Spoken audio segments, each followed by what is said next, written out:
passion? Here's what passion is. Passion. Qu'est-ce que la passion? La passion est un désir qui est plus fort que la mort. La passion est une énergie qui est créée par un but et un sens à la vie. La passion est un engagement qui est au-delà de toute contestation, ce qui signifie que tout ce qui vient contre vous ne peut pas arrêter votre motivation à accomplir votre rêve. J'ai découvert quelque chose, que les gens qui ont marqué l'histoire avaient une passion pour ce qu'ils faisaient. Ils étaient prêts à mourir pour ce qu'ils poursuivaient. Vous savez, si vous arrêtez de poursuivre ce que vous vouliez faire à cause de votre première déception, cela signifie que cela ne venait pas vraiment du fond de votre cœur. La passion est le genre d'esprit qui dit à la vie, je vais te vivre jusqu'à ce que je te finisse. Vous savez, je me souviens qu'adolescent, lors d'une réunion de prière, je priais en tant que jeune chrétien, je remerciais le Seigneur de m'avoir donné la vie et une nouvelle naissance et je disais à Dieu, je te remercie de m'avoir donné une raison de vivre et je te loue. J'ai enfin trouvé une raison de vivre. Père, tu m'as donné l'espoir, tu m'as donné le salut. Tu m'as donné une raison de vivre. Et pendant que je remerciais, vous savez ce qui s'est passé en plein milieu de mes louanges et de mes prières? Une voix a parlé à mon esprit et m'a dit, c'est pourquoi je ne peux pas encore t'utiliser, parce que tu as trouvé une raison de vivre. Il dit, maintenant quand tu trouveras une raison de mourir, alors je pourrai faire des affaires avec toi. Vous savez, ça c'est le problème avec la vie. Les gens n'ont pas trouvé de raison de mourir. Si tu n'es pas prêt à mourir pour ce pourquoi tu vis, alors ça ne vaut pas la peine de vivre. Si tu veux créer une entreprise, tu vois que c'est la volonté et le rêve de Dieu pour ta vie. Tu te vois propriétaire d'une franchise ou peut-être en train de construire une grande usine de fabrication ou peut-être en train de commencer la production d'un parfum, de la mode ou quelque chose comme ça. Tu te vois en train de construire une école pour les mères célibataires ou peut-être en train d'établir un centre de formation pour les femmes. Je ne sais pas ce que c'est si tu espères cela de Dieu et que tu vas à la banque et que la première banque te dise non.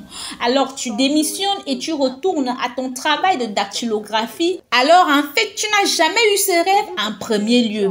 Tu vois que la passion n'accepte jamais un non comme réponse. La passion est créée par un but qui est si fort que même la mort ne pourrait pas arrêter l'envie. Puis-je vous suggérer quelque chose qui, je crois, est vraiment la clé du succès de Paul? Je veux que vous ouvriez avec moi le livre des Romains et ce que vous allez lire est probablement le résumé le plus simple des principes du succès de Paul pour sa vie. Si vous voulez avoir du succès, suivez ces trois principes que vous trouverez ici dans Romains chapitre 1, verset 14, où Paul exprime sa passion et son but numéro 1. Il dit « Je me dois aux Grecs et aux barbares, aux savants et aux ignorants. » Premièrement, il dit « Je me dois », souligné « Je me dois », qui est l'expression d'une obligation. Que tout le monde dise obligation. Paul dit, je ne suis pas intéressé, je ne suis pas encouragé par les autres, je suis obligé de prêcher aux Grecs et aux païens. Laissez-moi vous dire quelque chose, mes amis. Quand vous êtes obligé de faire quelque chose, personne ne peut vous en empêcher. Êtes-vous obligé d'aller au travail ou alors vous allez travailler parce qu'on vous paye un salaire? Pensez-y. En d'autres termes, si ce que vous faites, vous pouvez arrêter de le faire et être quand même heureux, vous n'avez pas encore découvert votre but. Si vous pouvez changer de travail et faire quelque chose de complètement différent et être quand même heureux, vous n'avez pas encore découvert votre but. Écoutez, ce pourquoi vous êtes né, c'est la seule chose qui peut vous satisfaire. Et c'est la seule chose que vous êtes obligé de faire. Cela signifie que vous êtes destiné à cela. Mes amis, c'est ce qui ne va pas dans la vie. Les gens n'ont aucune obligation. D'ailleurs, si vous êtes obligé de finir quelque chose dans la vie, de sorte que vous n'arrêtiez pas avant de l'avoir fini, cela signifie que l'obligation annule la retraite. Les gens qui trouvent leur obligation dans la vie, leur passion dans la vie, leur but dans la vie ne pensent jamais à une chaise à basculer. Ils ne rêvent jamais d'un terrain de golf pour le reste de leur vie. Ils rêvent de mourir avec les mots « c'est accompli » sur leurs lèvres. Une personne qui a une obligation passion pour ce qu'elle fait n'est pas intéressée par de longues vacances. Vous savez, quand vous avez une passion pour ce que vous faites, les gens doivent vous rappeler que c'est l'heure de manger. Vous voyez, le problème c'est que les gens ne vivent pas leur but. C'est pourquoi ils n'ont pas de passion. Vous savez, Jésus était un exemple génial de réussite. En fait, l'ultime. Et regardez, Jésus disait des mots comme ceci: pour cette cause, je suis venu dans le monde. Que tout le monde dise la cause. Avez-vous déjà trouvé la vôtre?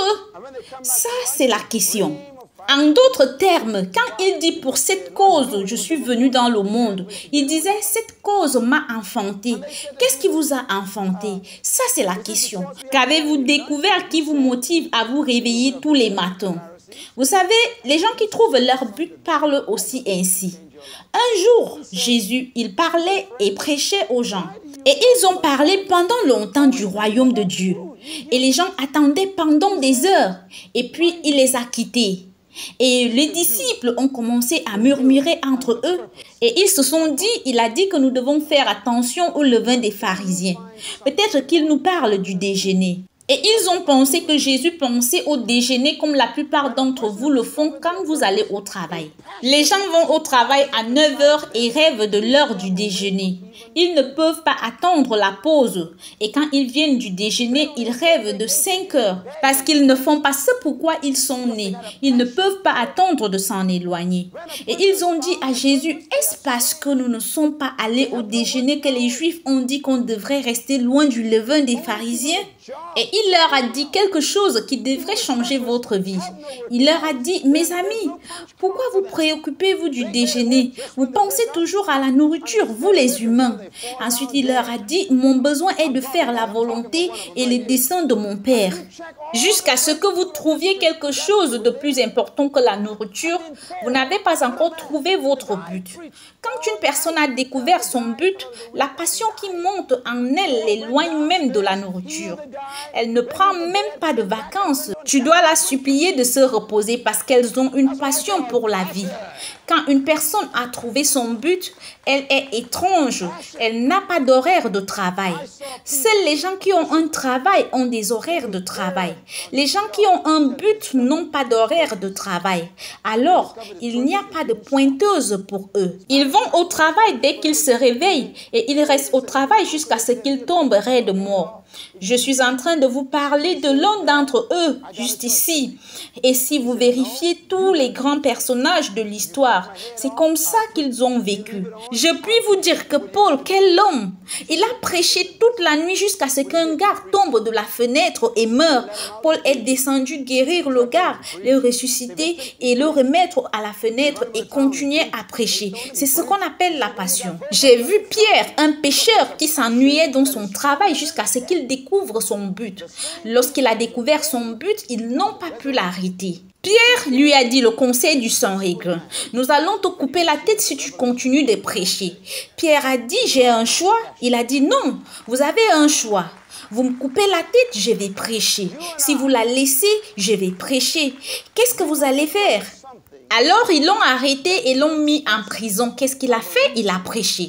Quand ils l'ont laissé sortir, il a prêché. Ils l'ont fouetté, il a prêché. Ils l'ont chassé de la ville, il a prêché. Ils l'ont lapidé, il a prêché. Vous voyez, quand vous avez un but, rien ne vous arrête. Parce que c'est une passion qui est plus forte que la mort. Le même Pierre qui avait peur à la résurrection est devenu un homme invincible quand il a reçu la révélation de qui il était né pour être. Vous et moi devons découvrir quelque chose qui nous donne une raison de vivre au-delà de la mort. Vous savez, Martin Luther King était un grand homme. Et comme tous les gens qui ont découvert leur but, il a pris un esprit qui était très difficile à gérer. Avez-vous entendu parler du discours de Martin Luther King lorsqu'il a parlé depuis les marches de Lincoln Memorial il y a des années? Combien d'entre vous avez entendu parler de son discours « J'ai un rêve », un grand discours? Mais est-ce que vous savez que le plus grand discours que cet homme ait jamais donné n'était pas sur les marches de Lincoln Memorial? Son plus grand discours a été fait dans une petite église d'Alabama, qui ne pouvait contenir que quelques centaines de personnes. Et il a fait son discours dans cette petite église. Je me souviens avoir écouté ce discours et je me suis dit que ça, c'était la plus grande déclaration que cet homme ait jamais faite. Il s'est tenu devant ces gens et en ce moment-là, ils avaient menacé de le tuer dans tout le pays. Il savait qu'il y avait des gens qui n'étaient pas d'accord avec sa philosophie, mais il était né pour faire ce qu'il faisait et ça se voyait dans ses yeux.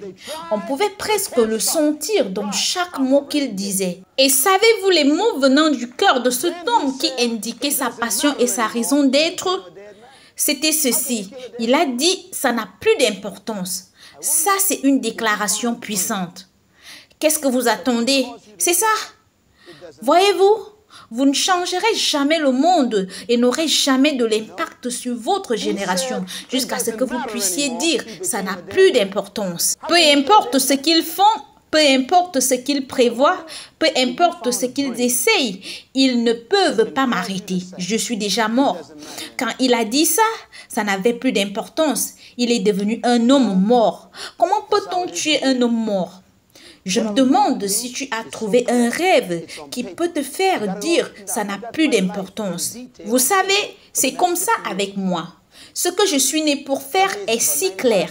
C'est sur le papier, j'ai tout écrit. J'ai ma vie en détail sur le papier pour les 50 prochaines années. Ça veut dire que vers 95 ans, je devrais avoir tout accompli. Et vous savez que ça me rend très dangereux parce que ça veut dire que vos opinions arrivent très tard. Si vous menacez de me tuer, autant tirer maintenant. Si vous voulez m'arrêter, autant prendre toute l'armure possible. Pourquoi? Parce que j'ai découvert quelque chose de plus important que votre menace. C'est ça le but. Il y a une passion pour le succès. Et le succès en lui-même doit avoir de la passion. Si vous pouvez arrêter de faire ce que vous faites et être toujours heureux, vous n'avez aucune passion pour ce que vous faites.